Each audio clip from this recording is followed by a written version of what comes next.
Mutatom nektek Momót, aki 13 éves, 7. osztályos, és nemrégen jelent meg az első nagy lemeze.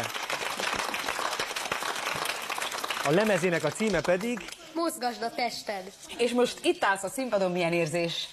Nagyon jó, de nekem ez már megszokott, mivel nagyon sokat léptem föl az iskolába és különböző színpadokon is. Egész biztos vagyok benne az iskolába, az osztályba, de sőt a városban, sőt országosan is nagyon sok csodálód van. Az itt ülők között is, akik sok mindent szeretnének megtudni rólad. Úgyhogy hadd halljuk, mit szeretnél kérdezni? Hány dalt énekeltél? Mármint a lemezen 11 dalt. És hogy vagy mennyire vagy megelégedve magaddal? Igen, nagyon jól meg vagyok elégedve. Jól sikerültek a dalok. Tessék? Hány éve csinálod ezt a egész? Mióta énekelsz? Hát 2 éve éneklek pontosan. Kérdezzek.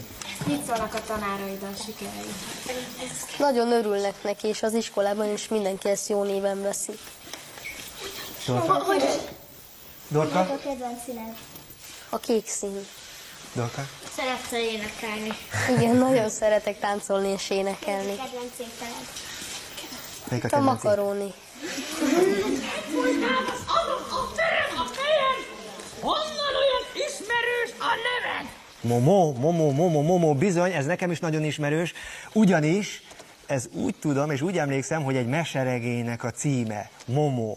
Igaz? Egyáltalán, hogy kaptad ezt a becenevet, hogy Momo? Kiskoromban nem tudtam kimondani a saját nevemet, mindig nagy zagyvaságokat mondtam helyette, és mondta anyukám, hogy legyek Momó, mert az könnyebb kiejteni. Tudjátok mit, van egy remek ötletem. Legyen ez a könyvcím a néző gyerekeknek szánt rejtvény témája. Írjátok meg annak az írónak a nevét, aki a Momó című könyv szerzője. Beküldési határidő december 5-e. Könnyítésül, egy segítségül annyit hadd mondjak el, és hadd áruljak el, hogy ez az író írta a Végtelen történet című regényt is, amiből biztosan tudjátok, film is készült. Momó, énekelj nekünk még valamit. Mit szeretnél elénekelni? A világ minden gyermekével testvérek vagyunk. Ez egy nagyon szép szám, és ezt hallottam már. Sőt, azt is tudom, hogy ennek a számnak a jogdíját felajánlottátok a beteg gyermekek megsegítésére. Igaz ez? Miért? Biztos sokan tudjátok, hogy ebben az országban nagyon sok beteg gyerek él, és ezzel szeretnénk segíteni rajtuk.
szépen, hogy eljöttél és fogad tőlünk szeretettel Dodót, és egy kacagóra kitűző jelvényt. Köszönöm szépen. Köszönjük, szia! Szia! Sziasztok! Szia! Akkor próbálj meg húzni, Lulukám. Próba, szerencse. Nem, a próba nem mindig szerencse. Ezt a Sajtszínház legutóbbi részéből tapasztalhattad. Jaj, tényleg, vajon töprenginek sikerült-e kiengesztelni Sejpegi kisasszony? Szerintem mindjárt meglátjuk. Mesefilm, Sajtszínház!